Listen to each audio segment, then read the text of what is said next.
Se trata de responsabilidad del Estado municipal y de los funcionarios. Cuenta con la participación de los doctores Laura Monti, Pablo Perrino y Patricio San Martino. Oficiará como director del panel debate el doctor Juan González Moras. Vamos a introducirnos en la lectura brevemente de los aspectos más destacados del doctor Juan Martín González Moras. Es abogado por la Universidad Nacional de La Plata, máster en Gobierno Regional y Local por la Universidad de Bologna y doctor en Derecho por la Universidad Nacional de Córdoba. Es profesor adjunto en Derecho Administrativo por la Universidad de Buenos Aires. Es secretario general de la Asociación Argentina de Derecho Administrativo. Comienza entonces con la palabra, con el uso de la palabra, el director de este panel debate, el doctor Juan Martín González Mora. Por favor. Sí. Buenas tardes. Bueno, muchas gracias por la presentación y por la invitación fundamentalmente a los organizadores, a DPI, a la Municipalidad de Campana, a Juan Corbalán especialmente. Bueno, yo voy a ser muy breve en la presentación de este panel. Para mí es un placer, es un gusto compartirlo con tres grandes profesores, que son además tres grandes profesores que de este tema saben, creo, como pocos en nuestro medio, digamos. Cada uno hágase cargo de lo que le corresponda, digamos, pero es así. La cuestión de la responsabilidad de Estado en general y de la responsabilidad del Estado y del funcionario en el ámbito municipal, digamos que es hoy en día una gran hoja en blanco, en varios aspectos, o si quiere una hoja de ruta con pocas señas todavía. Estamos en un momento histórico, digamos en ese sentido, muy particular. ¿Por qué digo esto? Porque la responsabilidad del Estado, que históricamente en nuestro país fue desarrollada alrededor de una serie de normas incluidas en el Código Civil, ha cambiado totalmente desde el punto de vista, primero que nada, normativo, y si se quiere, a partir de ese cambio normativo, conceptual.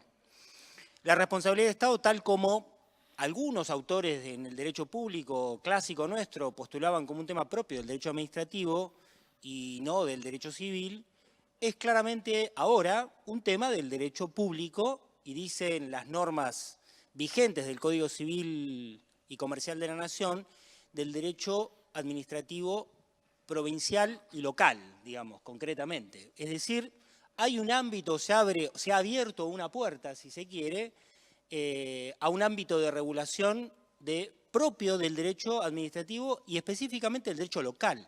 Con lo cual, esto incluye necesariamente, creo, al ámbito municipal.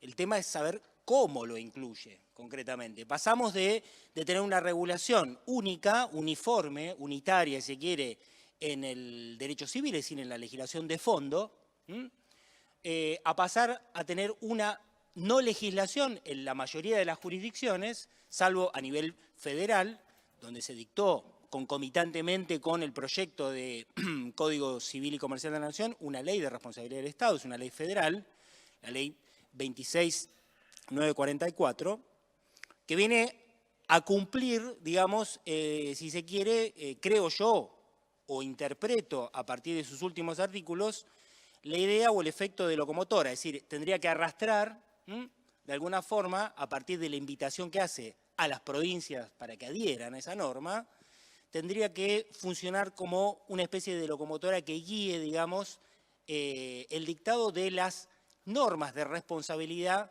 del Estado y del funcionario que hacen falta ahora en todas las jurisdicciones. El problema es este momento de hoja en blanco, ¿no? De hoja en blanco lo digo un poco a propósito para que ustedes lo tomen como tema. En realidad, por supuesto que no es una hoja en blanco, pero desde el punto de vista de los principios y normativamente hay que cubrir un vacío, es decir, hay que integrar normativamente ese vacío de alguna forma, superando, si se quiere, el escollo de que tanto la Ley Federal de Responsabilidad como el Código Civil y Comercial de la Nación, en principio, no quieren no quieren ser normas de aplicación subsidiaria o supletoria respecto de la responsabilidad que debe debatirse o juzgarse en el resto de las jurisdicciones. El otro ámbito de discusión creo que merece, o de reflexión, que merece la responsabilidad del Estado pensada a nivel municipal es o está vinculada con lo vasto de las funciones municipales. Incluso creo que hay algunos casos que son casi únicamente municipales. El panel anterior hablaba sobre urbanismo. La materia, digamos, y el tópico dentro de las clásicas formulaciones de la responsabilidad del Estado a nivel urbanístico es casi enteramente municipal. Es un ejemplo, si se quiere, pero es un buen ejemplo para situarnos, digamos, en una problemática que atiende, si se quiere, no necesariamente de manera exclusiva o excluyente a los municipios, pero sí preferencialmente a los municipios. Bueno, yo con esto voy a terminar la introducción y les voy a pasar la palabra a los profesores. Muy bien, a la doctora Laura Monti, quien va a iniciar las exposiciones de este panel. Es doctora en Derecho por la Universidad de Buenos Aires, participa activamente en numerosos congresos y jornadas y es actualmente procuradora ante la Corte Suprema de Justicia de la Nación. La escuchamos entonces, escuchamos la exposición de la doctora Laura Monti. Bueno, sobre este, si lo prendo mejor incluso. Ahí no, ahí sí. Ahí está. Bueno, buenas tardes. Gracias por venir a todos. Estoy muy contenta de estar en este panel con Juan, Pablo y Patricio. Juan, Pablo y Patricio.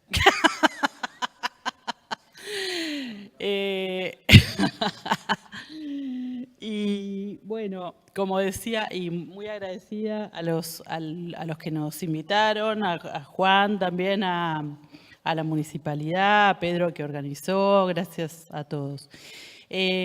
Como decía Juan antes, el tema de la responsabilidad de los municipios es un tema que no tiene todavía un desarrollo normativo muy importante, pero lo tendrá, supongo, en un futuro más o menos cercano. Entonces yo lo que traté de hacer fue de buscar algunos ejemplos o algunas situaciones en las cuales se plantea la responsabilidad municipal o de los funcionarios municipales y qué solución se ha dado a estos supuestos o algún pensamiento sobre cada uno de estos supuestos.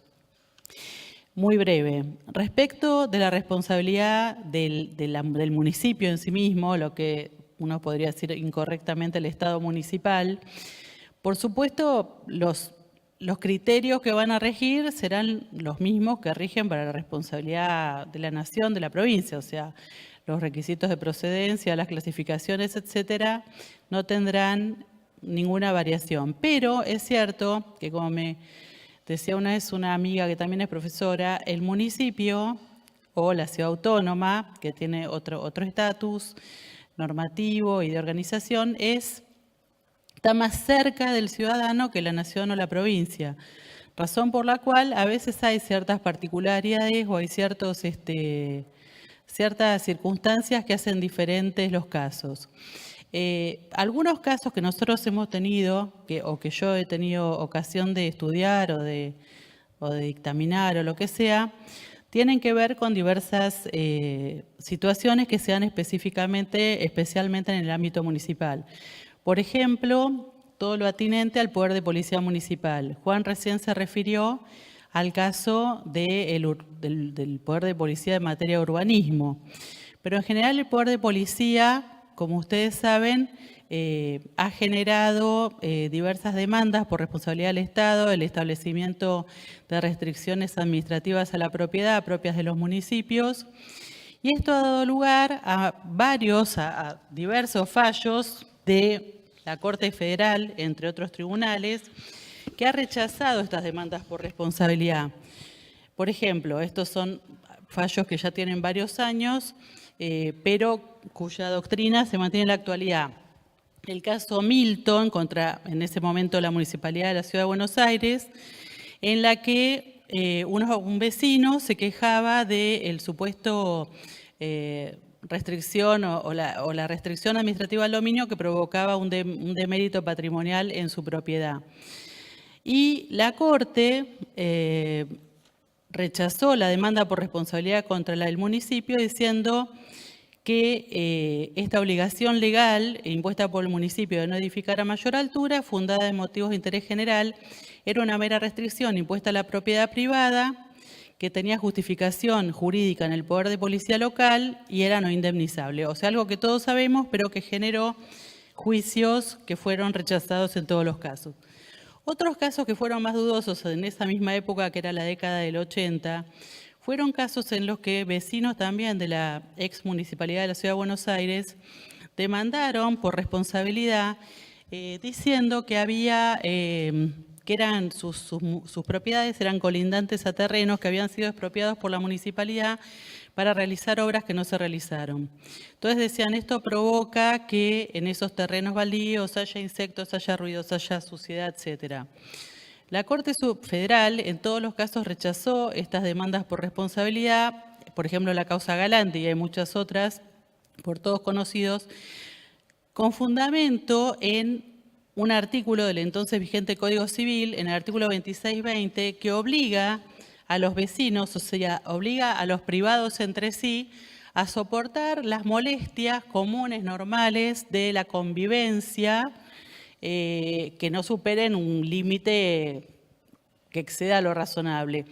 Y una de las construcciones que me gusta de ese tipo de fallos es decir, no solo para el tema de responsabilidad del Estado, sino en general, que al Estado no hay por qué en principio exigirle más que aquello que se le puede exigir a otro particular. O sea, hay casos en los que el Estado sí responde más que un particular, por ejemplo, en los casos en que resarce por su actividad lícita.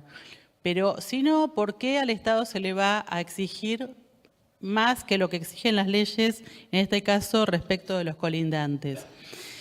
Otro tema propio del ámbito municipal y que probablemente haya tocado a alguien aquí es el de las autorizaciones de excepción para construir.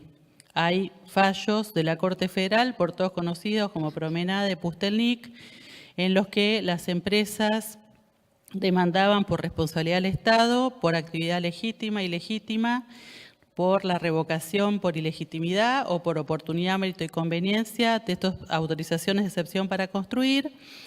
Bueno, y justamente en estos casos hubo soluciones un poco atípicas. La Corte de la Nación, en el caso Pustelnik, ¿se acuerdan? Hizo como una especie de reconversión y dijo que lo que había sido una revocación por ilegitimidad de una autorización de excepción debía ser considerada una revocación por razones de oportunidad, con lo cual abrió la posibilidad del reclamo indemnizatorio. Y en el caso Pustelnik, bueno, el famoso dictamen al que remitió la Corte, el caso Promenade, perdón, en el que se dijo que las ordenanzas municipales tienen carácter de ley y por lo tanto una ordenanza que establece unas normas de edificación, etcétera, puede ser dejada sin efecto por una ordenanza de excepción que sería la ley especial frente a la ley general que por lo tanto deroga a esta última, la primera. Y luego, más cercano en el tiempo, hay un par de casos que llegaron a la Corte. Uno fue fallado en el 2011, el caso Castillo, y otro es uno que nosotros dictaminamos el año pasado en el mismo sentido, que se llama Víctor Javier Humberto, demandas contra municipalidades de 2 provincias, en las que lo que se planteaba eran casos de responsabilidad por omisión, casos en los que 2 personas, en el caso Castillo una niñita en una especie de corso, de espectáculo público que se había montado en la plaza de un municipio, y en el caso Humberto, un hombre que había tenido también un accidente de moto en un espectáculo así, demandaron a los municipios porque habían sufrido lesiones en ocasión de esos espectáculos. Y lo que nosotros dijimos es que el municipio que pretendía eximirse de responsabilidad porque había dado en concesión la organización del espectáculo, era responsable porque el hecho de haber dado en concesión la realización y la organización del espectáculo, por supuesto, no le quitaba o no lo eximía de su deber de control, de ejercer el poder de policía de seguridad, máxime, o mejor dicho, en razón de que la actividad se desarrollaba en un ámbito pequeño. O sea, esta es la diferencia con otros casos fallados por la misma Corte, ya estoy, 2 minutos, como Colavita, etcétera, en los que se acuerdan responsabilidad por omisión por accidentes sufridos con colisiones con animales en rutas. Bueno, o sea, dice, el Estado no puede ser responsable porque no puede vigilar, una de las razones es no puede vigilar un ámbito tan extenso todo el tiempo, como kilómetros y kilómetros de ruta. Distinto es, en el ámbito municipal, algo que se desarrolla en un ámbito pequeño. Aun cuando haya una concesión, el municipio sigue siendo responsable. Bueno, y respecto de la responsabilidad del funcionario, me voy a apurar para cumplir el plazo. Actualmente, la ley 26944 que citaba Juan sobre responsabilidad extracontractual del Estado hace una referencia específica a la responsabilidad del funcionario en el artículo 9. O sea que no es cierto que esta ley, como se dijo en muchos casos, exima de responsabilidad personal al funcionario. El funcionario sigue teniendo, el nacional, el provincial y municipal, seguirá teniendo su responsabilidad política en caso de caber, penal, civil, administrativo, disciplinaria y contable o hacendal, como decía un profesor nuestro. De hecho, en la ley se prevé, con una redacción similar a la del artículo 1112 del Código Civil derogado, que cuando los funcionarios por dolo, mediando dolo o culpa, ¿no? Que su inexistencia debe ser probada por el funcionario. Cuando provoquen un daño, deberán hacerse responsable de ellos. Y otro tema en vinculación con... y también establece, por supuesto, la posibilidad de que el Estado nacional, provincial o municipal, de nuevo mal dicho, inicie acciones de regreso contra los funcionarios que, como sabemos, casi nunca se inician en el caso de ser condenado el Estado directamente por los daños sufridos por algún particular.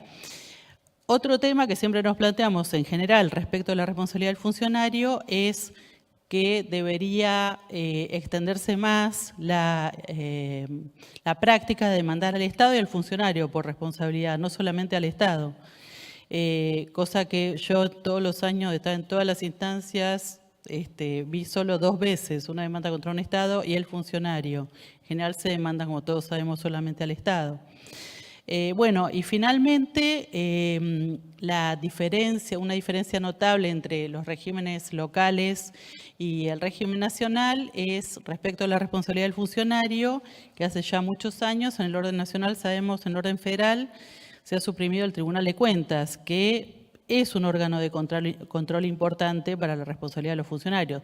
Quizás funciona bien, quizás funciona mal, pero es importante en cuanto al juicio de responsabilidad, incluso para posibilitar luego una acción de regreso bien fundada del Estado respecto al funcionario. Bueno, eso es todo, no sé quién sigue. Muchas gracias, doctora Laura Monti. Continúa el doctor Pablo Perrino, es abogado por la Universidad Nacional de La Plata, es profesor en distintas universidades del país, como por ejemplo la Universidad Austral y la Universidad Católica Argentina, y es autor de numerosos artículos y libros, por ejemplo en la especialidad Responsabilidad del Estado. Escuchamos ahora entonces al siguiente expositor, al doctor Pablo Perrino.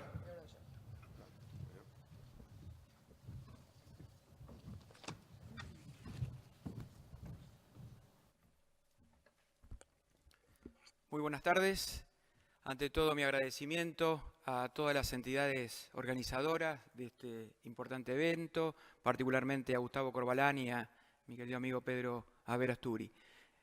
Es un placer compartir este calificado panel, además con 2 queridísimos amigos. A nosotros nos une, yo digo, el derecho, porque así nos conocimos, con Laura y Patricio. Acá nos falta en verdad otro amigo, que es Fabián Canda, bueno, que está recuperándose de una enfermedad, pero que va muy bien, gracias a Dios. Bueno, y así que es un gran gusto, como siempre, ¿no? Con ellos compartir, no es este el primero, ya llevamos unos cuantos. También a Juan por su presentación. Y la comida, que es lo que nos sube muchas veces, y la bebida.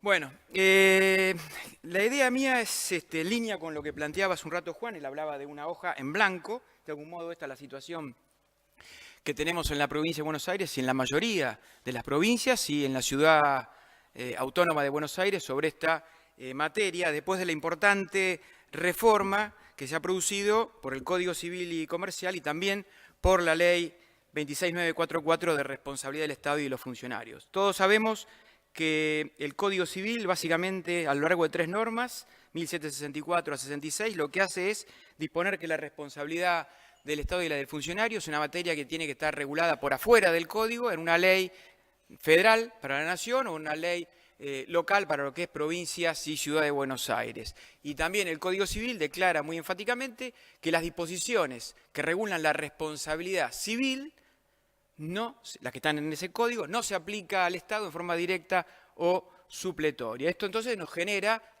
ese estado de hoja en blanco que se mencionaba, que hoy tenemos para aquellas jurisdicciones donde esto no se ha regulado. La propia Ley de Responsabilidad del Estado, en el artículo 11, invita a las provincias y a la Ciudad Autónoma de Buenos Aires a adherir a sus disposiciones. Esto nos marca rápidamente 2 cosas. Uno, que no es una ley que dictó el Congreso bajo el 75.2, es decir, no es derecho común y uniforme para todo el país. Es una ley entonces de naturaleza federal, se regula solo la responsabilidad del Estado federal, no alcanza ni a las provincias, ni a la ciudad, ni a los municipios. De ahí la adhesión, si no esto no tiene ningún sentido. Y frente a esta adhesión, que reconoce entonces la facultad de las provincias y de la ciudad para regular en esta materia, coherente con la concepción publicística que se recoge en el Código como en la ley, ¿qué opciones tienen los destinatarios de esta generosa invitación? Obviamente, primero es no legislar, no hacer nada, continuar con ese estado de, digamos, si se quiere, de régimen pretoriano, ¿no?, del desarrollo de la responsabilidad estatal.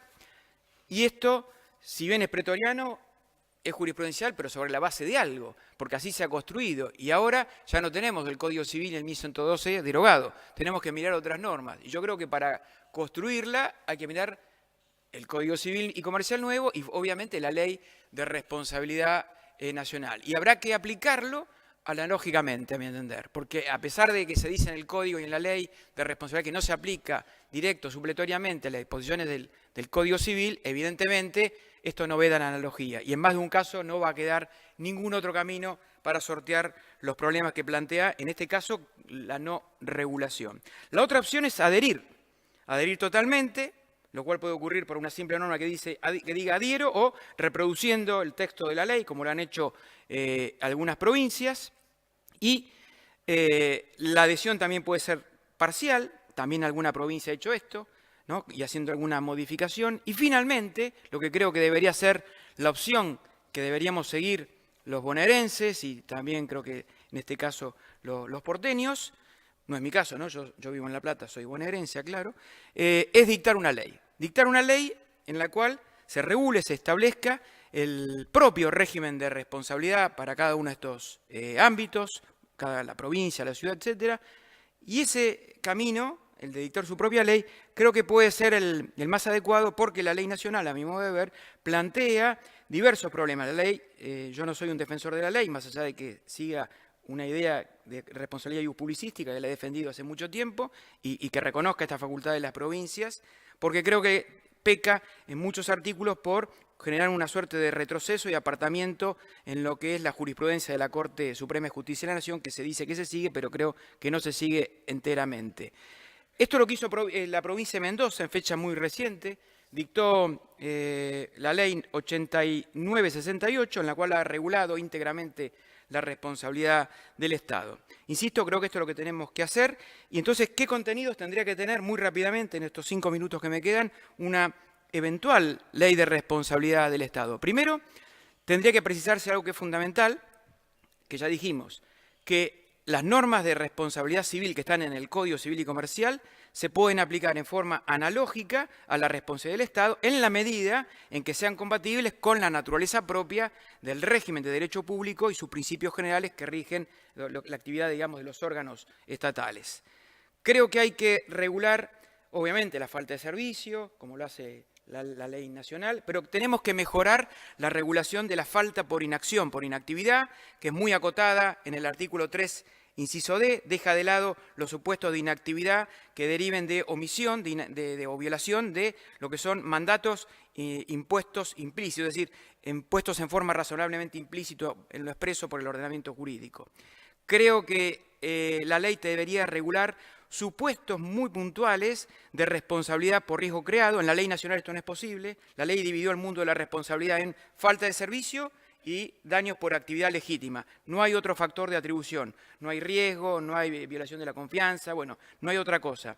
Y entonces aparecen los problemas, con casos muy puntuales, en los que incluso nunca se discutió cuál era la solución. Daños por la circulación de vehículos oficiales, que es un caso típico de cosa riesgosa. Bueno, esto, bajo la Ley de Responsabilidad Nacional, es una falta de servicio. Creo que esto es un retroceso.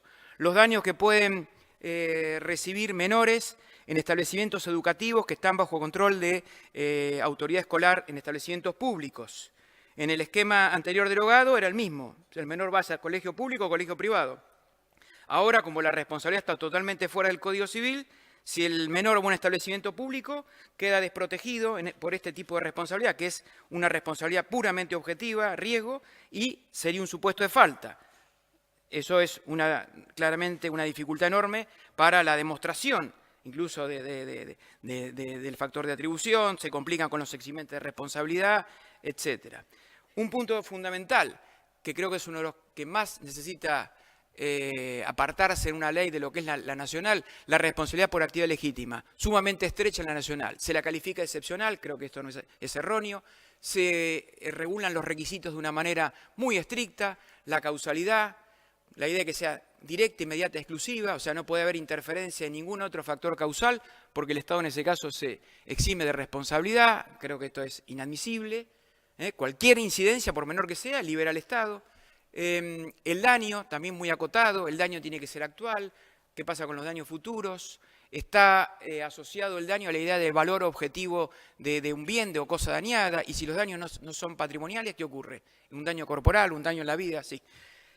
Creo que esto necesita una modificación importante. Se excluye el lucro cesante, hay casos donde no pagar el lucro cesante es no pagar absolutamente nada. Esto se aparta de la jurisprudencia de la Corte claramente viene diciendo desde hace más de 20 años que el daño en esta materia también puede involucrar el lucro cesante, obviamente debidamente comprobado, eso desde ya. Entonces creo que aquí necesitamos hacer un cambio fundamental. La Corte viene planteando incluso, a mi modo de ver excesivamente y efectuando una sobreinterpretación del 19 de la Constitución, que la indemnización plena o integral tiene base constitucional. Me parece demasiado, pero lo dice la Corte. Creo que la solución de todos modos tiene que ser esa porque lo considero razonable, pero no porque esté claro en el 19 de la Constitución como se viene diciendo en la jurisprudencia de la Corte. Los daños por la actividad jurisdiccional creo que merecen una regulación específica. El error judicial no está contemplado de este modo, así en la ley nacional, y no es lo mismo que la falta, tiene una serie de exigencias que lo modulan, que lo diferencian y que lo tienen que hacer un poco más estricto, razonablemente. Los daños derivados de prisiones preventivas, todo un mundo que no aparece, no tenemos tiempo para entrar en esto, pero que debe merecer una regulación particular. La ley nacional plantea otros problemas que si uno adhiere, digamos, los recibe, los hereda, ¿no? Innecesariamente, que puede ser el caso, por ejemplo, de la norma que regula la responsabilidad de los empleados públicos.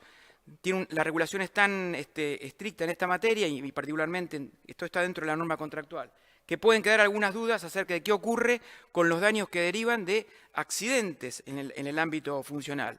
Bueno, acá hay que dejar bien en claro que esta materia, como todos sabemos, está fuera de las regulaciones del derecho público porque son las mismas que para cualquier agente que trabaja en una relación de dependencia privada. Es decir, la ley de riesgo de trabajo claramente lo dice, es la que regula y la que alcanza este tipo de daños para todos, sin importar la condición, la naturaleza de la relación.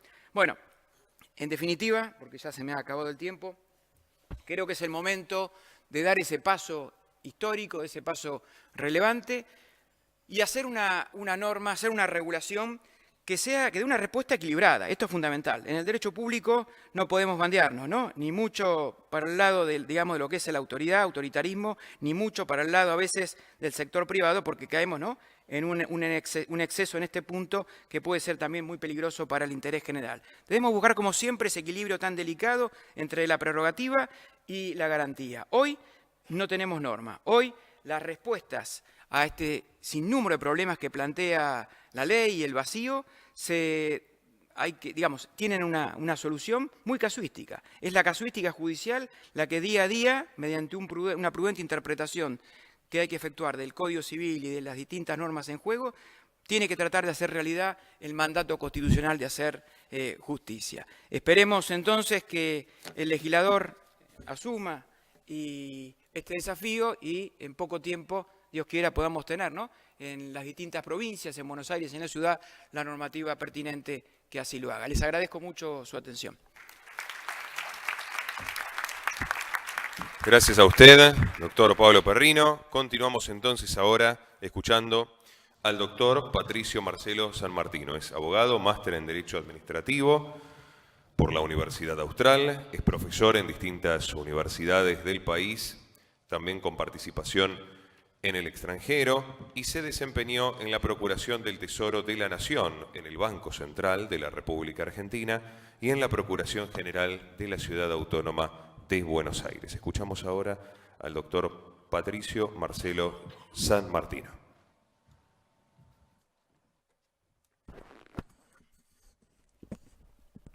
Buenas tardes a todos. La verdad que es un enorme gusto poder compartir esta reunión académica, estas primeras jornadas que organiza la Municipalidad de Campana. Agradezco la invitación a todos. Y la verdad que me es muy grato compartir el panel con mis queridos amigos Laura, Pablo, Juan. Y lo tenemos acá, aunque no esté hoy, pero sí un querido amigo que hemos trabajado y hemos compartido y debatido muchos de estos temas, que es Fabián Canda. Así que siempre el recuerdo porque somos amigos, a pesar de que a veces tenemos matices en las opiniones, somos los cuatro, somos amigos. Y bueno, y este tema de la responsabilidad del Estado trae muchas cuestiones. Yo lo escuchaba recién a Pablo, lo escuchaba primero a Juan, y pensaba mientras tanto que esencialmente hablar de este tema, hablar de la responsabilidad del municipio y las normas específicas que pudieran regular la responsabilidad en la provincia, es producto de que inicialmente el legislador asumió verdaderamente su compromiso con la forma de Estado federal.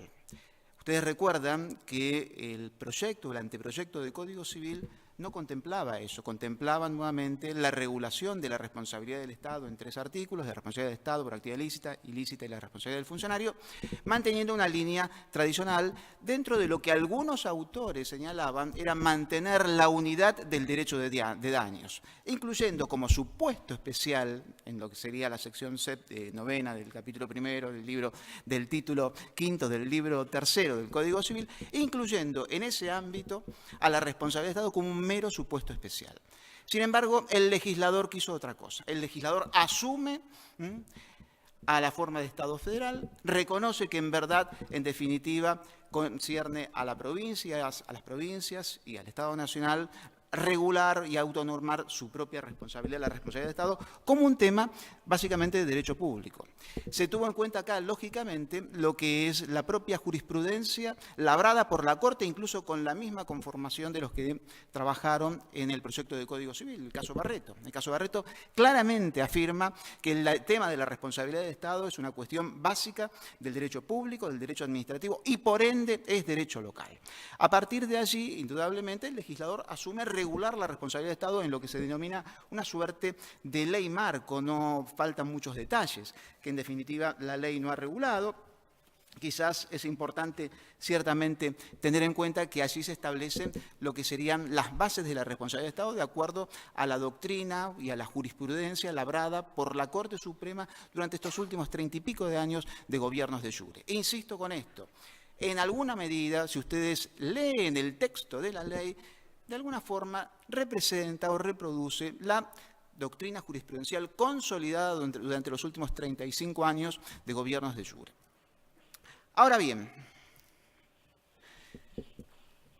Indudablemente, la Ley de Responsabilidad del Estado es un punto de inflexión. Es un punto de inflexión en cuanto se cambia de un régimen básicamente jurisprudencial y se asume a un régimen de carácter esencialmente legal. Pero no solamente esto, sino que a partir de allí uno puede advertir que al establecerse un régimen específico de derecho público, un régimen propio de derecho administrativo, de alguna forma se limita la posibilidad de lo que algunos denominan la privatización del derecho público. Esto no es menor. No es menor porque hay tendencia muy fuerte en algunos profesores y en algunos autores de hablar de la privatización del derecho público, dentro del cual estaba justamente el esquema inicial en el cual se había propuesto a la responsabilidad de Estado en esos artículos que señalé inicialmente. Pero además de esto, es punto de inflexión porque tiende a la universalización del dato.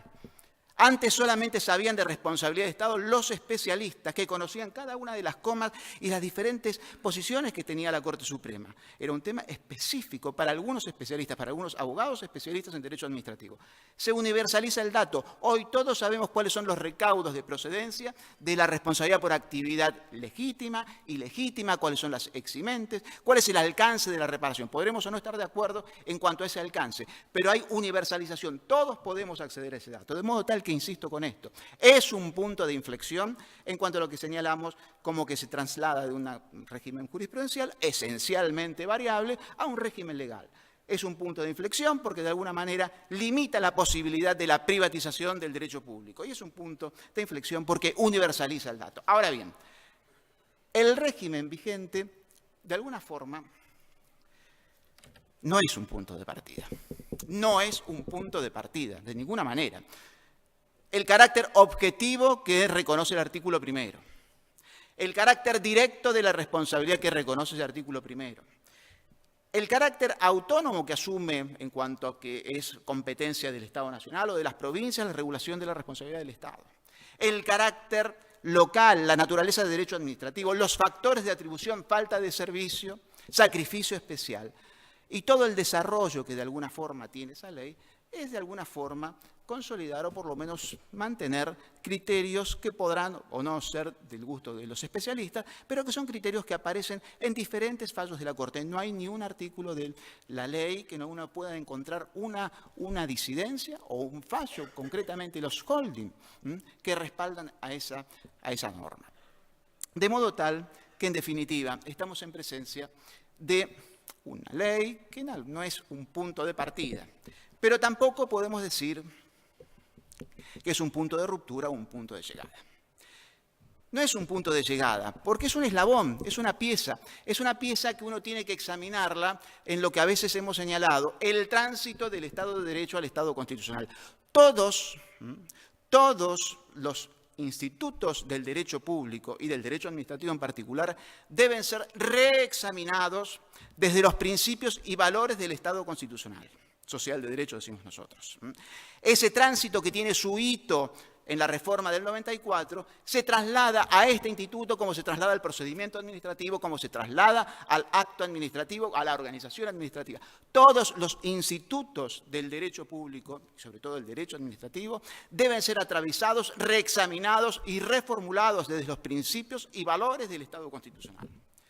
Desde esta perspectiva, es indudable que un estudio científico nos hace encontrar que hay algunos aspectos de la ley que deberían ser examinados, interpretados desde esos principios y valores del Estado constitucional.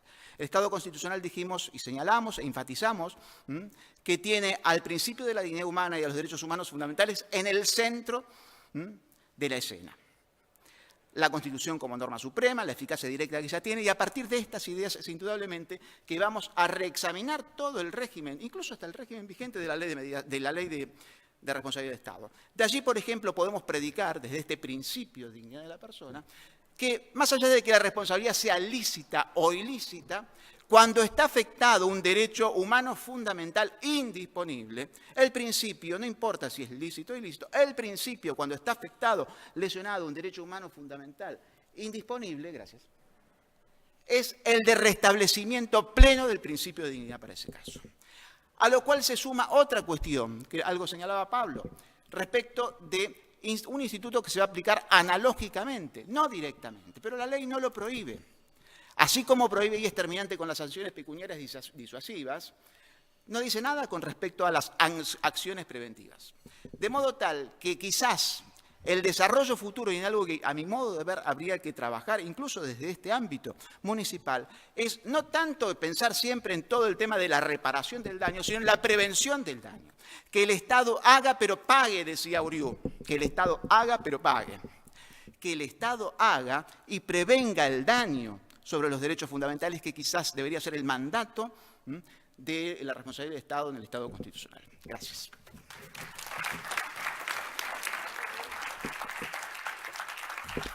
Agradecemos al doctor Sanmartino. Me ha llegado el pedido de parte de las autoridades de la Municipalidad de Campana que especialmente saludemos al señor Sanmartino, al doctor Sanmartino, por ayudar activamente en pos del interés de la Municipalidad de Campana. Pedido especial de parte de las autoridades presentes. Muy bien, también les decimos por favor que revisen nuevamente, chequeen sus casillas de correo particulares, porque les está llegando la encuesta de calidad de parte de la organización de este evento. Puede llegarles en promociones, spam o sociales, así que revisen, vuelvan a chequear, porque nos interesa que completen esa breve encuesta de calidad para mejorar la organización incluso de los posteriores congresos y jornadas de este estilo.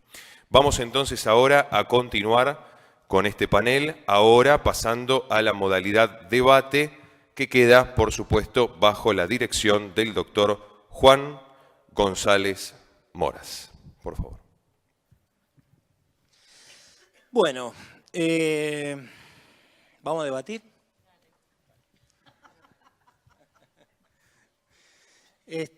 Bueno, a mí me resulta muy interesante todo lo que escuché. No voy a hacer una síntesis porque no estoy a la altura, no me corresponde. Voy a hacer alguna pregunta para ver si podemos disparar alguna respuesta. Voy a volver a la introducción, si se quiere, o a uno de los leitmotiv que tiré, que era lo de la hoja en blanco, y lo voy a unir con casi lo último que dijo Patricio. Mucho de lo que dijo Pablo también, en relación a la legislación que corresponde dictar ahora. Lo que no dije al principio, pero que Patricio dijo y que me da el pie para decirlo, nosotros estamos en un ámbito de estricto federalismo, digámoslo así, ¿no? Es decir, en el nivel de gobierno más cercano, digamos, el primero en el tiempo, el primero en el territorio, el más cercano a la gente, concretamente. El más olvidado también, en muchos aspectos. A ver, en el aspecto normativo, si bien los municipios son incluso anteriores a las provincias, en relación a la conformación federal y a la distribución de competencias para dictar normas, los municipios han quedado, salvo en algunas excepciones, es decir, en aquellas provincias donde hay cierta autonomía más o menos formal y donde hay cartas municipales, han quedado relegados a una forma de delegación siempre, es decir, a lo que las provincias les deleguen. Nosotros al principio decíamos que el estado de cosas actual hace que el Código Civil y Comercial hable claramente delegue, digamos, reenvíe, si se quiere, la regulación de la responsabilidad del Estado y del funcionario, concretamente a las regulaciones, a las normas y principios del derecho administrativo nacional o local según corresponda, dice puntualmente. Local es provincial y municipal. Ahora, a mí lo que más respecto a esta cuestión federal, lo que más me hace ruido, digamos, lo que más me chocó siempre fue la invitación a adherir que hace la ley federal. Porque siempre se me apareció la misma figura. Es como si la nación dictara una nueva ley de procedimiento administrativo e invitara a las provincias a adherir. Es decir, en principio no se le ocurriría a nadie. Es decir, ¿por qué? No solamente porque las provincias ya tienen leyes de procedimiento, sino porque parece efectivamente un ámbito de regulación estrictamente local, sea provincial o municipal. Cuando uno dice, bien, vamos a hacernos cargo de este tema como un tema de derecho público, de un tema federal, y al mismo tiempo queremos unificar ese derecho local, digamos, a través de adhesiones, digamos, de una adhesión a una norma federal, yo no sé, digamos, concretamente en qué lugar nos paramos, digamos, o en qué lugar vamos a quedar parados. Por varias razones. Primero porque esa adhesión, desde mi punto de vista, no implicaría siquiera la existencia de lo que la Corte ha llamado derecho intrafederal, porque no es una materia propia de, pareciera. Y segundo porque las adhesiones estrictas o parciales, como ha ocurrido, como la Chubut, por ejemplo, implican que va a haber diferencias en la interpretación necesariamente, porque la aplicación es local, es claramente local, ¿no? ¿Quién va a unificar esto? Se supone que la Corte, pero ¿a través de qué? Digamos, de alguna intervención allá arriba, es bastante complicado. Bueno, por eso tiro todas estas cosas como para ver qué podemos decir cada uno. Y la última cosa que quisiera introducir en el debate, si no es demasiado, es la cuestión de los principios que mencionó tanto Pablo como San Martino, digamos, concretamente al final, hablar del Estado constitucional. Puede ocurrir perfectamente. Pablo habla o citó muchas cuestiones, muchas críticas, si se quiere, a la ley federal para perfeccionarla. ¿Puede ocurrir que las provincias dicten leyes mucho peores? ¿O no? Bien, el federalismo, exactamente. Mucho peores lo digo a propósito. Digo, es decir, que no respeten esos estándares, si se quiere, que sean más estrictas, que sean menos benignas o lo que fuera. ¿De dónde sacaríamos hoy, digamos, principios que estén por encima claramente, que nos hagan poner un piso a esa legislación, por lo menos para mirarla, ¿no? ¿Se entiende la pregunta? Es decir, si yo tengo una legislación provincial como la de Mendoza ahora, que no adhiere, sino que dicta su propia norma dentro de su ámbito de competencia, porque está claro que es un ámbito de competencia, ¿qué límites y quién se los va a poner esos límites, concretamente? Yo arranco y después lo paso, más fácil. Primero, algo sobre la adhesión. No es nada nuevo esto. Es una práctica habitual en muchísimas regulaciones nacionales, que invita a las provincias, ¿no?, a adherir. Es más, recientemente lo acabamos de ver en la ley 27328, que regula el contrato de participación público-privada. Y generalmente ocurre esto porque la nación, esa suerte, hoy lo dijiste también vos, genera ese efecto locomotora. Llega primero, es la que hace todo el trabajo intelectual, y lo que uno espera muchas veces en este tipo de materia es que haya una regulación que tenga algún grado de uniformidad, porque eso también hace la seguridad jurídica. La diversidad no ayuda a la seguridad, eso es una realidad. Y ese es uno de los problemas que tenemos muchas veces con el federalismo, y tiene sus costos. Entonces uno espera tener una regulación, pero es una expectativa. Nadie lo puede obligar en la medida, o sea, no hay obligación de las provincias de adherir, de seguir. Lo mismo con la ley de PPP, lo hago, no lo quiero, lo regulo, no lo regulo como tengo ganas. Acá pasa exactamente lo mismo.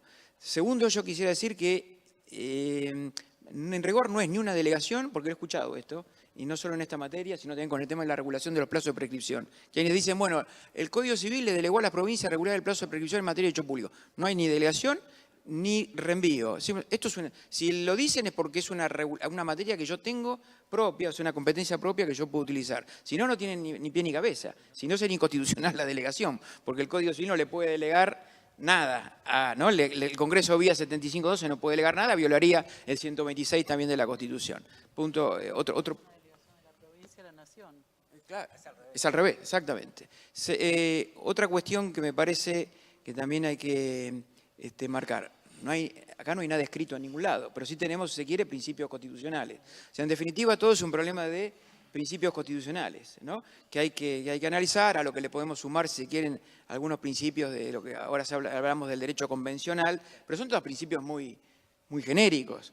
Porque, como decía, si miramos ahora los últimos pronunciamientos de la Corte con esta integración, llega a decir, del 19, ¿no?, saca una serie de consecuencias que personalmente no las encuentro. Yo lo doy vuelta al 19, me encuentro a encontrar el alterum non ledere, ni que hablar cuando me dicen algunos fallos que también está la reparación integral. Creo que de ninguna manera está ahí. Pero bueno, como se dice siempre, los fallos, los jueces de las Cortes no son infalibles porque son los mejores, sino porque son los últimos.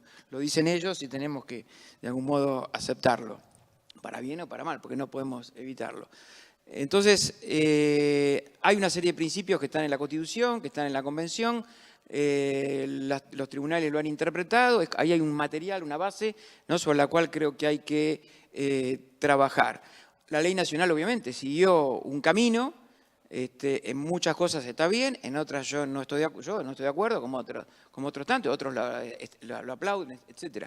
Por supuesto, es una materia muy opinable, ¿no? Hay bibliotecas para un lado y bibliotecas para el otro. Entonces, yo lo que digo, tenemos que hacer entiendo que hay que hacer una regulación, tenemos que mejorar eso. Creo que la ley se aparta también, además, mira, ahora lo digo como bonaerense, se aparta de la jurisprudencia de la Suprema Corte de la provincia en materia reparatoria, en un sinnúmero de cuestiones, en los requisitos de la responsabilidad legítima. Entonces yo digo, si hoy adhiero, ¿no?, como provincia de Buenos Aires, me compro un problema. Me compro ya un problema porque esto no está de acuerdo con la jurisprudencia, no lo van a leer seguramente de otra manera más que siguiendo esta jurisprudencia.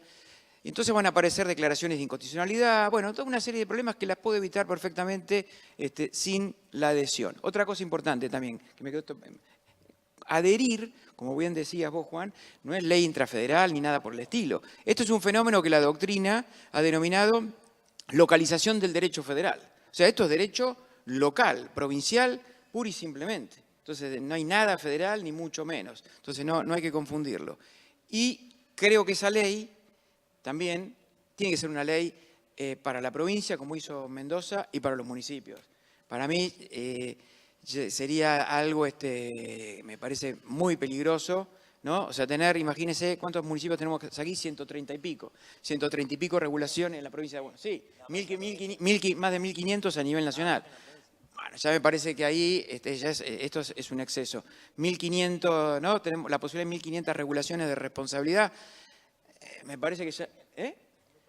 Pero tampoco es eso. No hay tanto. Ni los municipios más autónomos han regulado el procedimiento, ni aún así. Me parece que tenemos que establecer una serie de pautas generales, principios bastante generales, y después hay toda una materia que no hay ninguna razón para salir del Código Civil, porque es la misma, ¿no? Entonces, porque no tiene ningún sentido, hoy también Patricio lo decía, es como un programa básico donde están, ¿no?, los lineamientos generales, y en el otro incluso la misma ley nacional no impide la analogía. Y ahí vamos al Código Civil. No hay mucho misterio en esta materia. Le paso ahora el micrófono a los amigos.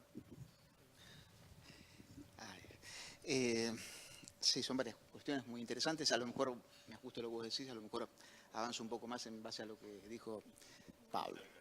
Sí, ahí estamos.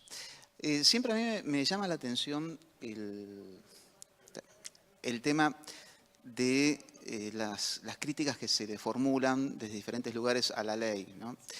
En principio, bueno, en algún caso se habla de que no asume el carácter de su función como de redistribución de recursos, que no asume el carácter de mecanismo incluso de solidaridad social que algunos han sostenido. También se cuestiona básicamente el tema de la limitación de la responsabilidad ilegítima en materia de omisión, porque se habla de omisiones por inobservancia de deberes expresos y determinados.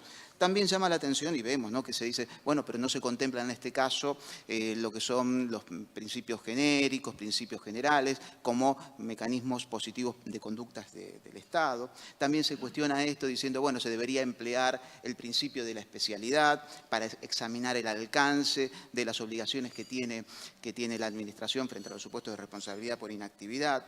También se cuestiona el tema de por qué no se contempló el factor de atribución objetivo, riesgo de la cosa o actividad riesgosa hoy contemplada como actividad riesgosa en el caso del artículo 1757. Se cuestiona, incluso se señala que hay inconstitucionalidades porque la ley no prevé las omisiones lícitas, la responsabilidad por omisiones lícitas. Y se dice, bueno, se asume de alguna forma que es contrario a la Constitución porque no prevé esta situación. Se señala igualmente que al establecer en la responsabilidad por actividad legítima no se contempla el daño actual, solamente el cierto y no el actual. Se dice que en este caso también hay inconstitucionalidad. También se cuestiona el carácter excepcional que tiene la responsabilidad por actividad legítima. Se señala que es aberrante de alguna forma la idea de que en la relación causal haya una diferencia en la relación causal, o por lo menos el esquema de relación causal para la actividad ilegítima, que se emplea la causalidad adecuada, y en la responsabilidad por actividad legítima se emplea el criterio de la causalidad directa, inmediata y exclusiva. Se establece también que, en definitiva, debería contemplarse para la responsabilidad por actividad legítima el principio de justa indemnización que surge del artículo 63 de la Convención Americana de Derechos Humanos, y también en algunos casos se señala que también el Estado debería responder de manera subsidiaria por la actividad de sus concesionarios y contratistas. Yo simplemente, esto más muchísimas otras críticas, siempre de buena fe estamos hablando de un plano dogmático, ¿no? Un plano que no tiene que ver lo personal, sino lo que estamos, lo científico. Ahora, yo los invito a ustedes y a todos nosotros a construir una teoría de la responsabilidad del Estado y después positivizarla con estos criterios. Construyamos una teoría de esta manera, con todos estos criterios, con lo que son los cuestionamientos respecto por qué el legislador y muchos otros legisladores, incluso los provinciales, incluso de otros países, no tienen en cuenta precisamente estos criterios tan amplios. Y quizás acá nos vamos a encontrar que de alguna forma es porque se tuvo en cuenta el principio que se denomina reserva de lo posible. Reserva de lo posible. De modo tal que yo entiendo, y a veces es muy importante escuchar hablar de que hay una supuesta inconstitucionalidad, por ejemplo, en que el daño en la responsabilidad por actividad legítima debe ser cierto y actual. Ahora, en fecha relativamente reciente, frente a esta crítica que es importante, en fecha relativamente reciente, en el caso Consultora Megator de 2015, después de la sanción de la ley, la Corte, en un supuesto de responsabilidad por actividad ilegítima, dice que el daño debe ser cierto y actual, responsabilidad ilegítima. En otros supuestos uno puede advertir también que cada una de estas cuestiones que se vincula con la responsabilidad del Estado, de alguna forma compromete, y se cierro con esto, compromete lo que vamos a denominar, o que la Corte en algún caso denominó muy interesante, en el caso Q del 24 de abril de 2012, la situación del legitimado pasivo indirecto.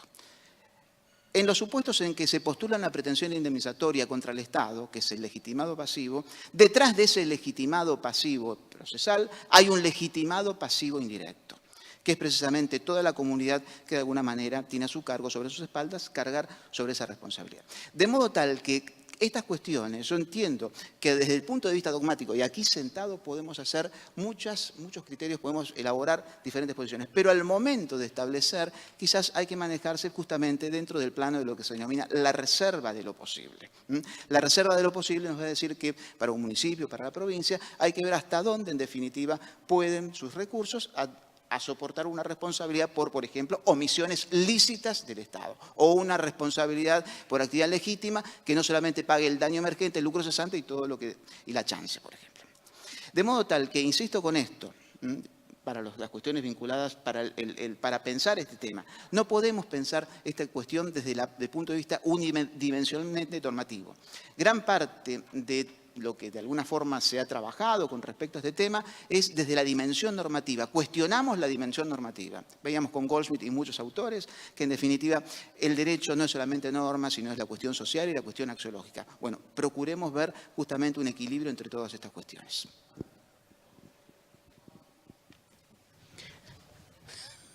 Bueno, después de todo lo que dijeron, adhiero. Sí, yo creo que muchos de los aspectos de la ley no siguen estrictamente lo que es la última jurisprudencia de la Corte, pero es una jurisprudencia de lo más sinuosa, que la verdad es que tanto se puede decir una cosa como otra, hay argumentos en un sentido y en otro, en muchos temas, como el tema del alcance del resarcimiento en la responsabilidad por actividad legítima, y creo que siempre está la posibilidad, viendo una ley que nos da esa seguridad de que no hay una construcción pretoriana, de que solo los especialistas conocían el tema, etcétera, de eventualmente en los casos concretos plantear la inconstitucionalidad. Hace un par de años lo escuchaba el profesor Mayral que decía, bueno, en tal caso el único daño, cosa que hemos visto en casos de la Corte, como el caso Jucalán, el único daño o el mayor daño causado al particular es el lucro cesante. Bueno, buenísimo. En ese caso, el particular dirá, sería inconstitucional aplicar la ley a mi caso, en mi circunstancia, porque entonces el daño quedaría sin reparar. Bueno, que en ese caso se plantee que sea la inconstitucionalidad según las circunstancias concretas del caso. No veo que la ley en sí misma sea inválida. Hay otras cosas que son más discutibles, como por ejemplo el tema de la relación de causalidad exclusiva en la responsabilidad por actividad legítima. No he visto aplicaciones en los tribunales que sean escandalosas. Me parece que en general cuando, por ejemplo, la Corte ha hablado de la exclusividad, lo ha hecho para rechazar demandas por responsabilidad por actividad normativa que siempre generan un gran daño para el Estado porque hay muchos afectados y para decir, bueno, hay muchas causas que concurrieron a causar el daño, incluida la actividad o inactividad del supuesto damnificado. Entonces, en ese sentido se ha referido a la exclusividad, pero no he visto fallos en los que, con base en que haya un pequeño factor o una omisión o una acción de un tercero de la misma víctima, se opte al resarcimiento. Siempre se dice, bueno, hay concausas, por lo tanto que el Estado resarza aparte y que de la otra parte se haga cargo la víctima, etcétera. O sea que creo que en cualquier caso, cualquiera sean las críticas que se le ganan a la ley, que se le hicieron muchas, es mejor que haya una ley que no la haya. Respecto de la adhesión de las provincias, creo que el tema terminológico es discutible, porque es cierto que no están adhiriendo a nada, que a lo mejor la idea subyacente fue, miren qué linda la ley, por ahí podrían escribir una igual, porque obviamente no pueden adherir a una ley que solo rige para la nación, no se trata aquí de una ley nacional, como explica Pablo en su libro, sino de una ley federal. Si se tratara de una ley nacional, como por ejemplo algunos regímenes vinculados con el pago de deudas del Estado, en los que se ha dicho, bueno, la provincia tiene que adherir, ¿por qué? Porque tienen que ver con regulación que podría ser incluida en un código de fondo. La moneda, la regulación de la moneda, etcétera. Entonces uno dice, bueno, la regulación del pago de las deudas del Estado. Entonces en este caso, ahí sí se aplican pisos, que es lo que decía Juan. Hay un piso que es no vulnerar los derechos o no limitar los derechos de los acreedores de una provincia, más de lo que la nación limita los derechos de sus propios acreedores, ¿no? Una consolidación de una deuda, etcétera, lo que fuere. Y en esos casos ha habido muchos supuestos en los que se ha declarado inconstitucionales normas locales que no adherían estrictamente a lo que decía la ley, pero porque se trataba de una ley nacional. En este caso creo que fue más una cuestión del legislador de decir, mi ley está muy bonita, así que podrían escribir una igual. Por cierto, como dice Pablo, las jurisdicciones pueden hacer lo que quieran. Dictar una ley igual o dictar una distinta o no hacer nada y seguir aplicando las construcciones pretorianas o lo que fuere. Y también coincido con Pablo en que la provincia es la que tiene o la ciudad autónoma es la que tiene la competencia para legislar y no los municipios. O sea, la provincia legisla para el municipio también, ¿no? A ver si te anda. A mí me parece como ninguna conclusión, no vamos a concluir nada, ¿no? En realidad vamos a seguir charlando esto y discutiéndolo. Está abierto de alguna manera. Me parece que yo critico. Me parece menos consistente el Código Civil y Comercial en esto que la ley. Es decir, traigo la figura esta de la adhesión porque creo que tiene que ver con algo, con un problema de fondo que tenemos en el federalismo nosotros. Es decir, por un lado, lo tenemos como un valor constitucional, además de como un principio, digamos, de organización, pero por otro lado, como dijo Pablo en un momento, sabemos los peligros que tiene, digamos, un montón de cuestiones que son reales, ¿no? Es decir, y creo que es una ambición, digamos, que llega tarde, si se quiere. Es decir, el derecho se está unificando a pesar del federalismo. Hay algunas materias que son más claras, la materia ambiental está constitucionalizado eso. Es decir, la figura de los presupuestos mínimos que viene del derecho comunitario, básicamente, es decir, de la directiva, es decir, de las normas complementarias, que cambia la forma de distribución clásica de competencia en nuestro Estado federal. No son ni concurrentes ni propias, ni locales, digamos, ni reservadas, sea para las provincias o para la nación. Son complementarias. Trajo un montón de lío, ¿no? Pero eso está formalizado. Ahora, el Código Civil trae el mismo esquema para un montón de ámbitos, digamos, que van a funcionar de la misma forma. Porque hasta ahora estamos hablando de la posibilidad de dictar, digamos, estas leyes de locales, e incluso en el ámbito municipal, porque podría darse, por una habilitación provincial o por las reformas de las cartas municipales, en los casos que hay algún grado de autonomía, que podría darse que se dicten estas normas. Ahora, aún así, hay materias propias del ámbito de la responsabilidad que están reguladas por el Código Civil. A ver, yo traigo un ejemplo que flotó, digamos, en muchos ejemplos, digamos, muchos casos que tocaron ustedes, que es el del dominio público. Si hay un caso que se plantea de responsabilidad en donde el dominio público, es decir, un bien del Estado concretamente, tiene un rol central concretamente, sea por el riesgo de la cosa o por cualquier otra situación, la regulación es del Código Civil. Es decir, en el fondo es del Código Civil. Luego vendrá la regulación, digamos, concreta de cómo demuestro la responsabilidad y de qué alcance tendrá la reparación en cada caso, y etcétera. Con los establecimientos educativos pasa exactamente lo mismo. El Código tiene una regulación que no distingue entre educación pública y privada. En materia de servicio público pasa exactamente lo mismo. ¿Por qué? Porque el Código tiene una cantidad de regulaciones vinculadas a los derechos de los usuarios y consumidores y no distingue en ningún caso de qué servicio, a ver, de qué estamos hablando.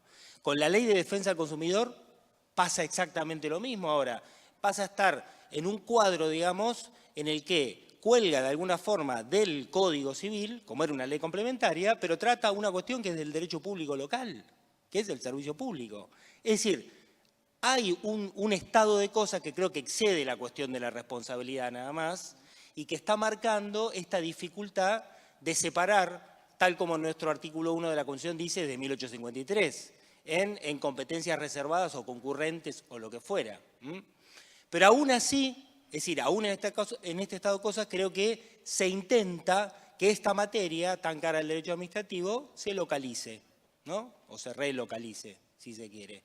Vamos a ver qué ocurre, digamos, concretamente. Es decir, hasta qué punto es posible, al margen del mandato, si se quiere, del Código Civil y Comercial. Bueno, nos quedan 5 minutos. Yo les podría dar la palabra de vuelta para cerrar a cualquiera de ustedes. No, yo simplemente, volviendo a tu reflexión del federalismo, no hay que asombrarse que esto sea local. ¿Cuántas regulaciones, o sea, cuántos institutos que generan relaciones acreedor y deudor y que generan incluso regulaciones de temas que generan con perjuicios, regulan las provincias y nadie discutió? En los contratos, todas las leyes provinciales, la ciudad lo mismo, que regulan contratos, que es una relación acreedor-deudor y en el cual también hay responsabilidad contractual del Estado y viceversa. La del contratista hacia la administración, ¿dónde está regulado? ¿En el Código Civil? No, en las leyes o la norma que sea, como se la denomine, de contratos administrativos provinciales. En el empleo público, más allá del caso puntual que hoy mencioné, que lo que es riesgo de trabajo, que eso está afuera, los otros casos, ¿dónde está eso previsto? En los estatutos del empleo público, que suelen tener siempre alguna regulación. Las expropiaciones, que no son lo mismo, a mi modo de ver, que los da la responsabilidad del Estado. Acá en Argentina es uno de los pocos países donde se lo confunde. En el mundo claramente son dos cosas distintas que tienen puntos de contacto, son como primos hermanos. Pero ¿quién lo regula esto? ¿El Código Civil? No, probablemente al principio sí lo reguló Vélez ahí, como una suerte de compraventa forzosa. La Corte misma ha dicho, este es un instituto puramente de derecho público, no hay causa civil nunca, ¿no? Desde el año 68, este es un tema provincial o federal, según... Es decir, no nos asombremos de esto. Ahora parece que descubrimos, ¿no?, en el siglo XXI este tipo de cuestiones. Ahora, también es una realidad, y hoy lo decía, que todo esto que integra el cúmulo de facultades propias de las provincias, de la ciudad, etcétera, frente a un mundo que, como decía Juan, va hacia otra tendencia también, va hacia la centralización normativa porque genera orden, seguridad, menos costos. Bueno, esto genera estos problemas. Entonces vienen obviamente las reacciones. El problema es cómo hacer algo ordenado, algo serio y que no haga saltar, digamos, como antes se decía, los tapones. Claro, porque acá viene también, es un test de lo que es el grado de madurez y responsabilidad de las provincias. Si vamos a hacer regulaciones que endurezcan la cuestión, que lo mismo ocurre en materia de prescripción, ¿no? Que todos sabemos que a las provincias los han dicho, usted no puede regular la prescripción ni aún en temas de derecho público. Oiga, ¿qué tiene que ver el Código Civil con la prescripción de cobro de un tributo? Y lo mismo digo, ahora pensando en los privados. ¿Y qué hacemos cuando nosotros interponemos un reclamo administrativo y como me dicen que las regulaciones en materia de prescripción, incluso causales, no lo puede regular una provincia? como mi norma provincial dice algo, eso no vale y el Código Civil no lo regula, estoy liquidado. Hago un reclamo, el reclamo no interrumpe, no suspende, no pasa nada. Es decir, no todo está en el Código Civil. Entonces tenemos que tener una mente un poco más amplia y ver que el problema es bastante más complejo. Ahora, las provincias tienen un desafío y decíamos que es regular este tema, la prescripción, otros tantos. Si lo hacen bien, probablemente pasarán el test de constitucionalidad y nadie digamos, pegará el grito del cielo. Si lo hacemos mal, empeoramos la situación, generaremos más conflicto, pasarán por el despacho de la doctora Monti en más de un caso, ella emitirá el dictamen, ¿no?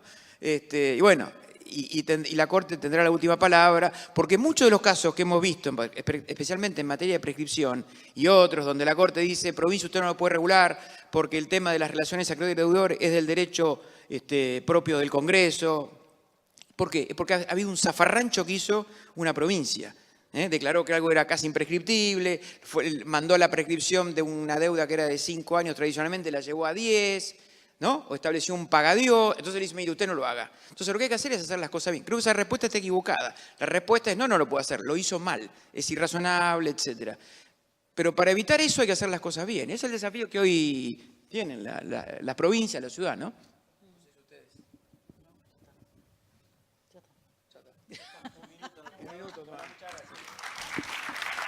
El aplauso y el agradecimiento a los doctores Monti, Perrino, San Martino y González Moras. Nuevamente el aplauso para ellos. Muchas gracias.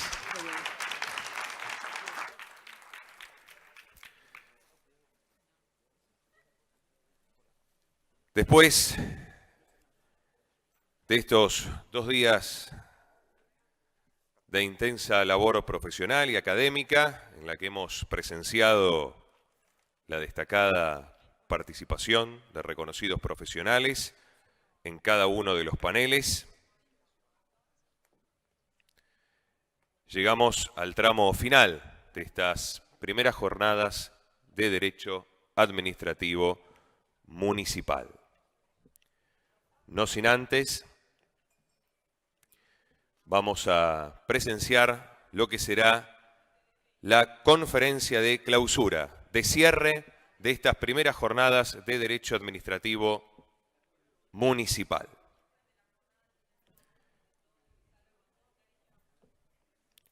Para ello, vamos a recibir con un fortísimo aplauso al doctor Ezequiel Sabor, secretario de Trabajo de la Nación. El doctor Ezequiel Sabor disertará con el título de la capacitación permanente del recurso humano como desafío de la gestión pública.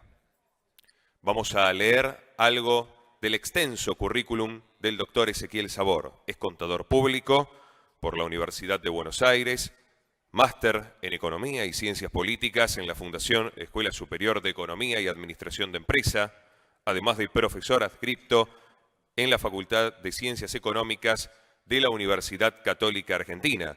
Fue director general de Administración de Bienes de la Ciudad Autónoma de Buenos Aires, secretario de Trabajo, Industria y Comercio de la Ciudad Autónoma de Buenos Aires y es secretario de Trabajo, Ministerio de Trabajo, Empleo y Seguridad Social de la Nación. Escuchamos entonces esta conferencia de clausura de las primeras jornadas de Derecho Administrativo Municipal con el doctor Ezequiel Sabor. Hola. Buenas tardes a todos. Bueno, ¿cómo hacer para tener la atención de ustedes después de 2 días de largas jornadas y de haber escuchado excelentes charlas? Lo primero voy a hacer rápido, entonces eso va a ser bueno. Me proponen hablar sobre la capacitación permanente del recurso humano y cuando los organizadores me invitan y a los cuales agradezco muchísimo, a DPI, a la Municipalidad de Campana, al Intendente Abela por promover esta discusión académica. Yo creo que es muy bueno la discusión en este tipo de ámbitos y a la Secretaría Legal y Técnica por animarse a organizar estas discusiones. Me proponen este título del desafío de la gestión pública en la capacitación permanente del recurso humano. Y la capacitación permanente es un tema que está en todos los foros internacionales. Hoy estamos hablando de formación permanente en los foros de la OCDE, donde yo represento al Ministerio de Trabajo, en el G20, y lo vamos a ver el año que viene cuando la Argentina forme parte como presidencia del G20 y organice sus jornadas y sus debates en la Argentina, y el tema de la formación para el trabajo, del futuro del trabajo, de la preparación hacia lo que viene, va a ser un tema fundamental. Pero yo decía, bueno, la capacitación permanente y la función pública tiene una responsabilidad no solamente para lo público, sino también para lo privado. Pero ¿cómo hablar de todo? Entonces digo, bueno, hablemos de lo público. ¿Qué pasa de la gestión pública y la formación y la capacitación permanente del propio recurso municipal, provincial o nacional? Y entonces se me venía una imagen, ¿no? Digo, bueno, ¿qué veo ahí, no? Cuando nosotros nos representamos rápidamente un empleado público, aquel empleado público que se le representa a la gente.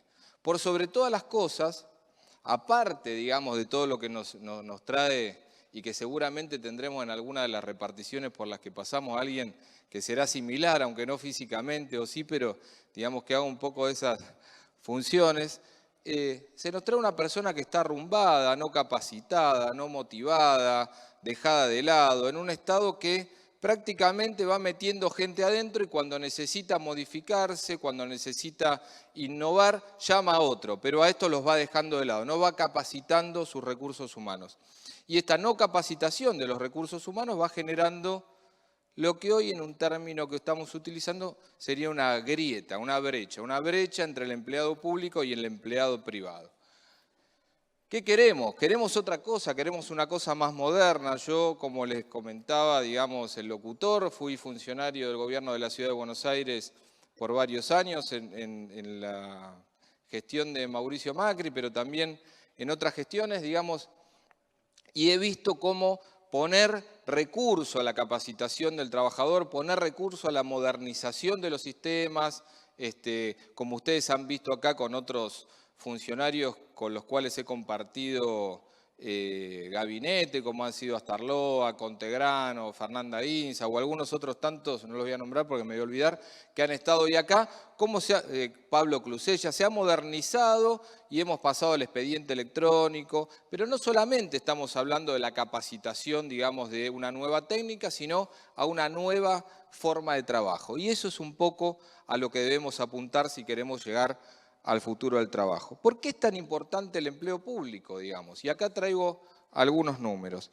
Es importante el empleo público por sobre todas las cosas, porque si vemos, nosotros más o menos la población económicamente activa son 20 millones. De esa población económicamente activa hay 12 millones que tienen trabajo registrado en sus distintas formas. Fíjense que hay más o menos 8.500.000 que se reparten. 6.100.000 y pico, 6.200.000, 6.300.000, dependiendo los momentos del año y los periodos, en lo que nosotros llamamos trabajadores registrados, ¿sí? Trabajadores registrados formales. Rápidamente, el que trabaja en una fábrica, ¿sí? Ese es el que trabaja en un banco, el que tiene un recibo de sueldo a fin de mes y trabaja para el privado. Después tenemos los monotributistas, las casas particulares, los autónomos y después el sector público. Y en ese sector público realmente el número es muy importante, porque si nosotros comparamos 3 millones y un poquito más, porque ahora vamos a ver otra filmina que lo demuestra, de trabajadores en el Estado contra 6.200.000, 6.300.000 de trabajadores en el sector privado, entonces los trabajadores del sector público son realmente muy significativos. ¿Cómo están distribuidos? Y ahora les voy a mostrar por qué cambia el número y no es el mismo número. Están distribuidos más o menos el 66% están en el ámbito provincial. ¿Y qué significa esto? Quiere decir que en estos trabajadores estamos incluyendo todos los trabajadores de la salud que dependen de las provincias, todos los maestros que dependan de las provincias, todas las policías que dependan de las provincias y la administración pública provincial dentro de este ámbito. Y tenemos que hablar de capacitación distinta, pero claramente cuando hablamos de capacitación y pensamos en la primera imagen que tuvimos, decimos, bueno, si la capacitamos, no la capacitamos, qué sé yo, es lo mismo, sigue atendiendo la mesa de entrada. Pero cuando pensamos en un médico, en un policía, en una maestra, ya nos entramos a preocupar de otra manera. Entonces, no podemos hacer diferencia, no debemos hacer diferencia y realmente la tecnología no solamente avanza en las ciencias médicas o en la seguridad, sino que avanza en todos los sentidos. Y te vuelvo a decir, el Estado tiene la responsabilidad de la capacitación permanente. Fíjense por qué variaba el número, porque hay muchos estados provinciales que no declaran la totalidad de los trabajadores que tienen en sus plantillas. Y esto, más allá de que pueda ser una práctica que lleva adelante alguna provincia a diferencia de otra, lo que hace es mostrar que no hay una planificación. Yo no puedo montar una planificación de capacitación de mis trabajadores cuando no sé cuáles son, ni cuántos son, ni los tengo de alguna manera registrados, aun cuando los conozca. Digo, ahí estamos viendo que por lo menos estamos partiendo de una base errónea. O sea, cuando tenemos que determinar exactamente cuántos empleados públicos hay en la Argentina, hoy el Estado Nacional no lo podría decir a ciencia cierta.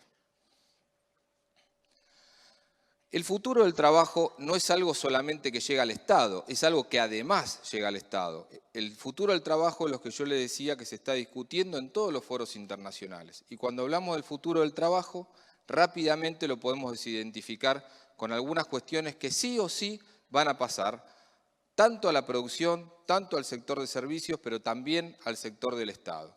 Por ejemplo, hay cuestiones como la robótica. Claramente, el uso de los robots, la robótica va a reemplazar a trabajadores y va a hacer que aquellos trabajadores que no estén capacitados para trabajar con estas nuevas formas vayan quedando desplazados. Por eso es tan importante que el Estado facilite y promueva la capacitación de los privados y de lo del sector público. De la misma manera el teletrabajo. Hoy tenemos muchísimos trabajadores que pueden brindar sus servicios, vender sus servicios. La Argentina es un gran exportador de servicios profesionales y todo eso lo podemos hacer en absoluta distancia. Pero para eso necesitamos manejar las herramientas informáticas necesarias y tener la infraestructura para que esto se pueda dar. Entonces volvemos a tener una responsabilidad muy importante para esta formación. Casi que estamos hablando de la nueva alfabetización. Quien no tenga estos conocimientos va a ir quedando fuera del circuito. Y en la robótica no solamente estamos hablando de aquellas máquinas que nos ayudan a hacer cosas, sino de algo mucho más complejo que es la inteligencia artificial. Y la inteligencia artificial no es algo que va a venir, es algo que hoy ya existe. Ya existen hoy call centers en el mundo y empresas que utilizan call centers que en vez de hablar vos con una persona, hablas con una máquina. El primer día la máquina habla en el idioma relativamente bien, pero el segundo día, como ya interactuó con varias personas, utiliza lo que se denomina inteligencia artificial y mejora su lenguaje. Y así sucesivamente. Cuando uno llega hoy a algún aeropuerto, como puede ser, por ejemplo, Corea, en vez de atenderlo un funcionario, que es un funcionario de la aduana o de migraciones, lo atiende una máquina. Y entonces le dice, ¿cuántos días se va a quedar? ¿A qué hotel va a ir? ¿Viene por turismo? Y uno contesta, y contesta a una máquina pensando que es una persona, y no es una persona. Si todo está ok, pase. Y si todo no está ok, vendrá uno de verdad que te agarra de los pelos y te lleva un cuartito, digamos. Pero ya hoy la inteligencia artificial está funcionando. ¿Cuánto tiempo va a tardar esta robótica, esta inteligencia artificial, este teletrabajo en llegar al empleo público? Nada. Ya, esto va a pasar ya y nosotros tenemos que estar preparados y preparando a nuestra gente para estos cambios. Sobre todo porque el futuro no es algo que va a llegar. El futuro es algo que ya llegó. Y ya llegó a partir de que muchísimos de nosotros tenemos un smartphone. Muchos de nosotros en este momento, y no es para criticar a nadie, estamos conectados con otros que están afuera de esta sala, al mismo momento, comentando otras cosas o lo que está acá, no importa. Pero hacemos varias cosas al mismo tiempo. Esta multifuncionalidad nos ha cambiado Entonces la forma de trabajo también nos cambió, la forma de comunicarnos también nos cambió.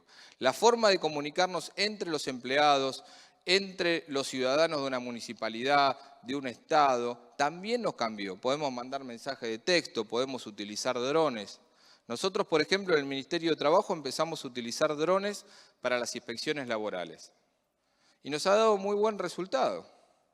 Y eso es incluir tecnología. Pero para eso tenemos que capacitar a uno de los funcionarios nuestros para que sepa manejar el dron. Y entonces tenemos que estar constantemente en este cambio que es muy vertiginoso. Entonces, lo que yo quiero decir con la capacitación, y repetí varias veces, es que la capacitación es un derecho que tiene el trabajador y el Estado lo debe promover. Lo debe promover no solamente como Estado, sino que lo debe promover también en conjunto con el privado. Entonces nosotros tenemos que hacer como Estado que las empresas capaciten. Tenemos que como Estado capacitar a la gente para que podamos estar a la altura de las nuevas formas de producción y de las nuevas formas de servicio que ya están viniendo. De la misma manera, la formación tiene que ser continua, porque antiguamente uno pensaba que iba a tener un trabajo y era muy común encontrarse con alguna situación, puede ser nuestro abuelo o nuestro padre, que haya dicho, yo entré en alguna compañía clásica, en la Telefónica y terminé de telefónico. Entré en el ferrocarril cuando tenía 18 años y me jubilé como jefe de estación o como lo que fuere a tal edad, ¿no? Digo, vivió toda su vida en una empresa. Eso cambió en las últimas décadas. La gente empezó a tener una especialidad y entonces iba cambiando. Y entonces supónganse, trabajaba en un banco y después trabajaba en otro banco y después trabajaba en una compañía de seguros, digamos, y cambió 3 o 4 veces de compañía, más o menos en el mismo rubro, digamos, ¿no? O trabajaba en una empresa metalúrgica, después trabajaba en otra empresa metalúrgica y otra más, y en 3 o 4 empresas trabajaba. Se decía que un trabajador podía llegar a cambiar hasta 7 veces de trabajo. Hoy lo que estamos viendo es que un trabajador va a cambiar de rubro, y ese es el gran desafío que se viene. Entonces, si va a cambiar de rubro, y 6.200.000 o 6.300.000 son los trabajadores del empleo privado, y 3 millones son los de empleo público, es muy desacertado pensar que los trabajadores van a pasar de lo público a lo privado y lo privado a lo público, y por ahí más de una vez en su carrera. Y yo diría que no, para hacérsela rápido la respuesta. Yo diría que no, y que no quiere decir que nosotros, desde el Estado, tenemos la responsabilidad de que no exista esta brecha en el conocimiento y en las habilidades entre un trabajador de lo público y de lo privado, porque si no, nunca va a poder dar ese salto, ni para un lado ni para el otro. Entonces, esta responsabilidad y esta responsabilidad de que el Estado sea tan eficiente como una empresa privada, que no quiere decir que haga las funciones de una empresa privada, sino que tener el mismo estándar de eficiencia es algo que nos tiene que llevar a mentalizarnos a la capacitación permanente. Tenemos barreras culturales. En esta imagen inicial que nosotros traíamos, y a muchos de los que hemos estado en la administración pública, nos pasa frases como esto, ¿no? Todo tiempo pasado fue mejor. Esto siempre se hizo así, antes de lo que se hacía antes era mucho mejor, digamos. Y yo quisiera reformular esto. Digo, todo tiempo pasado fue, punto. Ya fue. No va a volver atrás. No tenemos forma de volver atrás con el smartphone. No hay forma. Las relaciones personales cambiaron. La forma de conectarnos con los amigos cambiaron. Antes vos te ibas de un trabajo y te mudabas de barrio, o te ibas de un colegio y te mudabas de barrio y nunca más veías a la otra gente. Como mucho lo podías llamar por teléfono si el otro tenía teléfono. Porque si vos vendías tu casa que tenía teléfono, tenías que tratar de comprar una casa con teléfono, porque comprar un teléfono era más difícil que comprar una casa. Y hoy tenemos la posibilidad de estar conectados todo el tiempo con un montón de grupos de la misma manera. Entonces nos cambiaron las formas, por lo tanto, el tiempo que pasó, pasó, y estas barreras las tenemos que ir rompiendo. El siempre se hizo así, la costumbre que muchas veces tenemos en la administración pública, es algo que tenemos que lograr romper. No solamente tenemos que romper la forma de trabajar y decir, bueno, hago lo mismo pero usando una tecnología, sino que lo que tenemos que cambiar y lo que cambia también son los circuitos, la forma, el sistema, la forma de conectarnos, de comunicarnos. Entonces, estas son cuestiones que implican un cambio cultural muy profundo.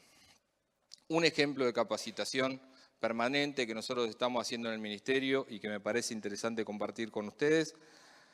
El Ministerio de Trabajo tiene, en el ámbito federal, tiene 150 inspectores laborales y después tiene inspectores repartidos en 40 delegaciones por todo el país. Y estos inspectores se capacitan unos a otros, o se capacitaban unos a otros. Viene uno nuevo y entonces el inspector que está le enseña al que llega. Y así sucesivamente, ¿no? Y es una forma. Y es una forma tradicional de capacitarse. Cambia tanto la dinámica y si queremos incluir nuevas formas de trabajo y si necesitamos tener nuevas formas de inspección y si el mundo del trabajo va cambiando, yo necesito tener inspectores mucho más capacitados. Entonces se nos ocurrió crear una diplomatura a nivel nacional para que capacite a estos inspectores. Inspectores nacionales primariamente y luego que las provincias también puedan mandar inspectores de ellos para que se capaciten en esta escuela.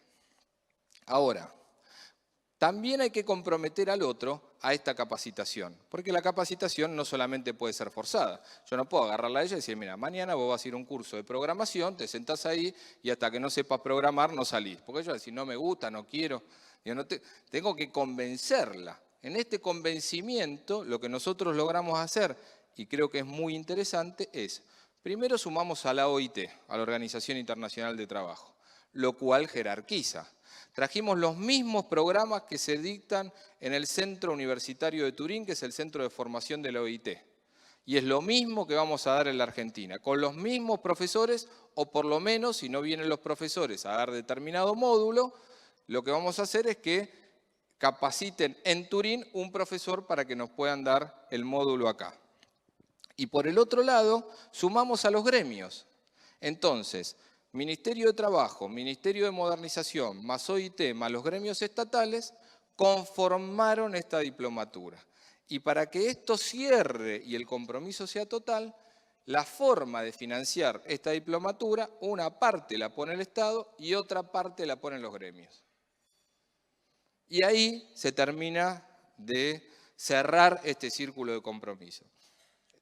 Va a empezar ahora, así que esperemos que esto digamos, tenga muy buenos resultados. Me voy con esa frase, no la voy a repetir, digamos, porque son palabras del presidente, pero lo que sí quiero decir es que los cambios ya llegaron, no podemos aflojar en este cambio, porque no es que nosotros vamos a impulsar el cambio. El cambio nos va a impulsar a nosotros y nosotros tenemos que estar a la altura de ellos y tenemos que ayudar a los que están al lado nuestro, tenemos que ayudar a aquellos que dependen de nosotros, tenemos que ayudar a aquellos que trabajan para el Estado a que estén a la altura del futuro del trabajo. Un futuro del trabajo que va a venir en lo privado, pero que también está viniendo en lo público y realmente la capacitación permanente es lo que nos va a diferenciar. Antes de cerrar esto y para no olvidarme, también es muy importante que en esta capacitación nosotros incluyamos a las mujeres. Porque muchas veces en todos los temas de tecnología, en todos los temas que están viniendo, los varones tenemos más posibilidades, tuvimos más posibilidades o tuvimos más intereses en capacitarnos en temas tecnológicos. Y esto está también generando una brecha de género que después es muy difícil de cerrar. Así que también tenemos un compromiso en ese sentido. Muchísimas gracias. Doctor Ezequiel Sabor. Muchas gracias a usted, secretario de Trabajo de la Nación. Muchísimas gracias. Renovamos el aplauso para el doctor Ezequiel Sabor. Y con esta disertación, con esta conferencia de cierre, damos por finalizada estas primeras jornadas de Derecho Administrativo Municipal, no sin antes recordarles que por favor contesten la encuesta de calidad que estamos haciendo y que está llegando y que ya llegó y que llegará en el día de hoy también a sus correos electrónicos, por favor, para nosotros ir mejorando congreso a congreso, jornada a jornada, el tema de la organización. Desde DPI Cuántico, Derecho para Innovar, y desde la Municipalidad de Campana, les deseamos tengan un excelente retorno a sus hogares. Muchas gracias por haber participado de estas jornadas y también el agradecimiento especial a los cientos de asistentes que nos han seguido en forma virtual. Muchas gracias, un excelente retorno a sus hogares. Recuerden contestar la encuesta de calidad que puede llegar en sociales, promociones o en spam en cada uno de sus correos electrónicos. Muchas gracias y muy buenas noches.